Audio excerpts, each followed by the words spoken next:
Bienvenue dans Écho de réflexion, un espace où je partage avec vous des réflexions sur des sujets essentiels comme le bien-être, la résilience et bien d'autres. Sur la chaîne Nourrir les liens, mon objectif est de vous offrir des ressources pour renforcer vos liens, que ce soit avec vous-même ou avec les autres, car je suis convaincue que le lien est le meilleur antidépresseur qui soit. Aujourd'hui, je vous propose de réfléchir sur un sujet fondamental pour notre bien-être tout au long de notre vie, notre besoin de contact. Nous allons explorer ensemble brièvement pourquoi ces besoins sensoriels, ces besoins affectifs sont si essentiels et comment ils évoluent au fil du temps.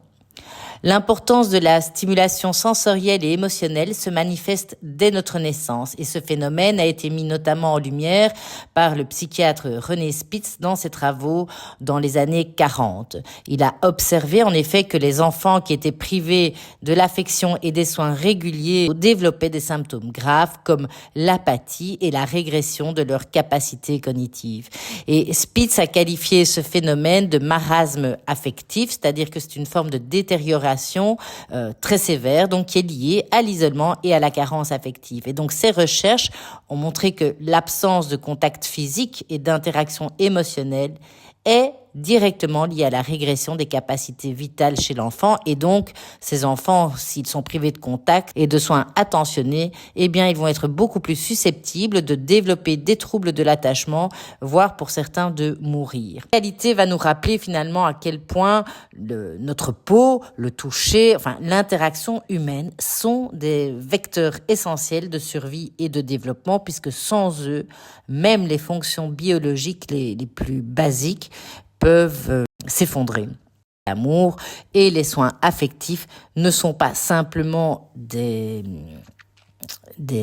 ajouts à la vie de l'enfant, mais vraiment des besoins essentiels pour sa survie et son développement. Et au-delà des premières années de notre vie, eh bien, la question de l'importance de l'affection et de la reconnaissance, elle n'est pas seulement émotionnelle, elle est biologique. Et ça, c'est un psychiatre que moi j'aime beaucoup, qui est Boris Cyrulnik, qui est très connu pour ses travaux sur la résilience, qui lui souligne que les enfants qui sont privés de soins risquent de voir leur développement cognitif et émotionnel vraiment compromis parce que la tendresse pour le cerveau de l'enfant, eh bien, elle va être aussi cruciale que la nutrition pour un développement sain.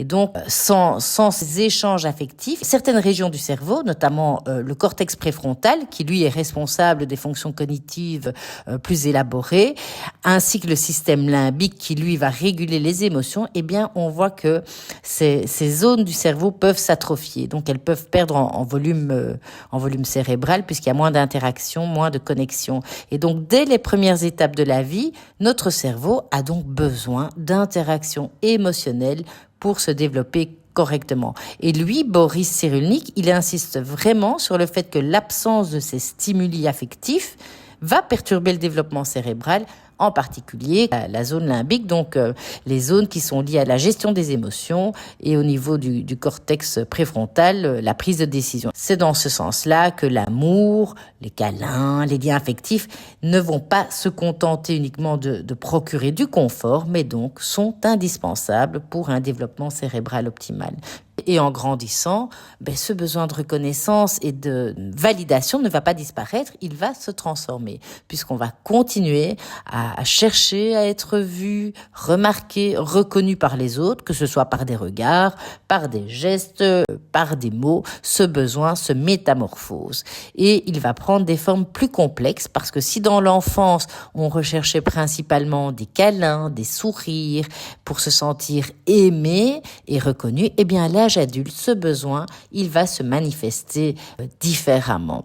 Il peut prendre d'autres formes et parmi celles-ci, il y a ce qu'on appelle les jeux relationnels. Donc c'est le terme que j'ai emprunté à Eric Berne, qui est un spécialiste dans les relations humaines en analyse transactionnelle.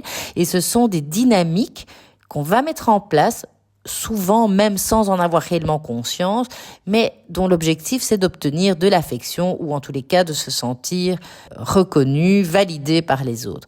Par exemple, dans une dynamique relationnelle assez classique, il y a des gens qui vont prendre le rôle de la victime et qui vont chercher à attirer l'attention, la sympathie des autres pour combler un besoin d'affection. Et donc ça peut se traduire par un comportement qui est fort dans la plainte. Ce sont des personnes qui peuvent parler tout le temps de leur malheur, qui vont se montrer exagérément tristes, enfin, qui vont faire en sorte que les autres s'inquiètent pour eux et donc viennent les aider. Et finalement, ce qu'ils recherchent en étant dans ces comportements répétitifs de plainte, on peut faire l'hypothèse que ce qu'ils recherchent, c'est de la compassion, de l'attention, en fait de l'amour. En gros, c'est leur façon à eux de se sentir soutenus, valorisés. Si la victime peut exister au sein d'une relation, c'est qu'il y a souvent un sauveur. Et le sauveur, lui, c'est celui qui veut toujours aider, qui veut régler les problèmes des autres, même quand c'est pas vraiment nécessaire. Par exemple, un partenaire peut intervenir à chaque fois pour tout arranger. Et ça va permettre à ces sauveurs de se sentir utiles, valorisés, parce qu'ils cherchent souvent à être reconnus, eux, pour ce qu'ils apportent, pour leurs efforts, et parfois même à se rendre tout à fait indispensable. Et ce rôle peut évidemment poser certains problèmes, puisqu'à force de toujours donner sans accepter nécessairement de recevoir, eh bien, ces personnes risquent de se fatiguer et de ressentir une sorte de frustration, comme s'il leur manquait quelque chose. Un des jeux relationnels qu'on va retrouver assez fréquemment, notamment dans les relations amoureuses, c'est le jeu de « je te poursuis, plus je te poursuis et plus tu me fuis ». Cette dynamique où dès qu'une personne commence à se détacher, l'autre se met à tout faire pour la retenir et dès qu'elle revient, hop, on est reparti pour un tour. C'est l'un des partenaires qui joue le rôle du fuyant, donc, qui cherche à prendre de la distance pour retrouver son indépendance ou pour éviter une pression trop forte. Et de l'autre côté, on a celui qui joue le rôle du poursuivant, qui est souvent évidemment en réaction à l'éloignement de l'autre, en redoublant du coup d'efforts pour le retenir. Et ça peut effectivement créer un cercle vicieux où plus l'un prend de la distance, eh bien plus l'autre se sent poussé à insister, ce qui finit par renforcer la distance. Prenons l'exemple d'Élise, qui se sent très souvent étouffée par sa relation avec Sébastien, puisque quand Sébastien devient trop insistant, Sébastien cherche constamment à lui prouver son amour, il attend trop d'elle, elle se sent du coup sous pression, et qu'est-ce qu'elle va faire? Eh bien, elle va prendre ses distances, elle ne va plus répondre nécessairement aux messages, ou en tout cas, elle va mettre un certain temps avant d'y répondre. Elle va préférer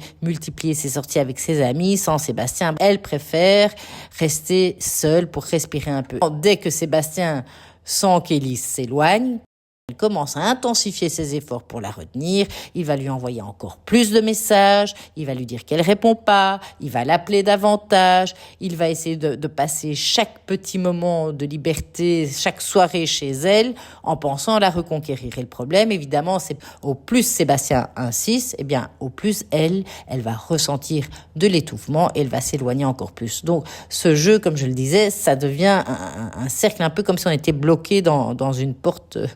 Chaque fois qu'Élise va prendre de la distance, eh bien lui, Sébastien, il va insister encore plus et au lieu de les rapprocher, finalement, ça va les éloigner davantage et ça va créer des malentendus, Donc l'objectif sera de travailler sur ces comportements pour que tous les deux comprennent ce qui provoque ces comportements et comment, au lieu de fuir ou de courir après l'autre, ils pourraient tous les deux apprendre à mieux communiquer leurs besoins de manière plus équilibrée. Et finalement, ces jeux, même s'ils semblent anodins, cachent souvent donc ce besoin d'être reconnu et de créer des liens. Et c'est une manière de combler un vide affectif et finalement de donner du sens à nos relations, même quand on est adulte. Alors, la résilience, elle, est intimement liée à notre capacité à développer des liens émotionnels. Je parlais de Cyrulnik, et donc c'est Cyrulnik qui a fait beaucoup de travaux dans ce domaine-là, puisque Cyrulnik a été dans son enfance un enfant caché pendant la guerre, et donc lui va expliquer que cette capacité à surmonter les épreuves de la vie, eh bien, c'est pas simplement un trait de caractère qu'on a ou qu'on n'a pas, mais c'est vraiment un processus qui va se nourrir des relations affectives qu'on entretient. Et donc, en d'autres termes, on peut dire que la résilience, elle est nourrie par notre capacité à nous sentir reconnus et donc soutenus par les autres.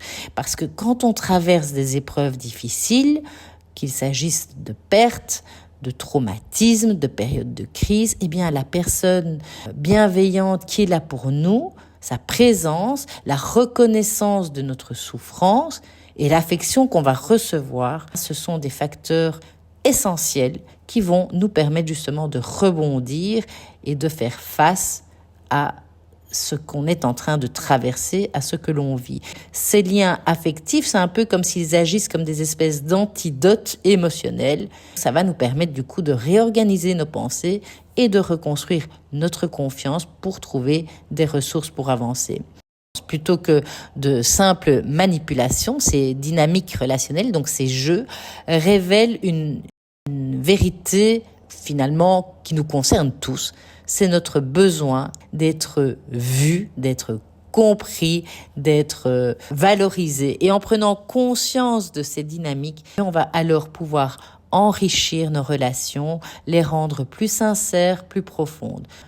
Ça a le pouvoir de nourrir notre résilience et notre bien-être à toutes les étapes de la vie. Alors pour aller plus loin, je vous suggère deux lectures très inspirantes. D'abord, le classique « Que dites-vous après avoir dit bonjour » d'Éric Berne, qui va vous permettre de mieux comprendre ces fameux jeux relationnels et d'identifier les schémas souvent inconscients qui influencent nos interactions. Et ensuite, pour plonger dans l'univers de la résilience et mieux comprendre comment nos liens affectifs nous aident justement à surmonter les épreuves, je vous recommande Un merveilleux malheur, donc le très beau livre de Boris Cyrulnik, qui est une porte ouverte vers une meilleure justement compréhension de notre capacité à rebondir grâce aux relations qui nous entourent. Voilà.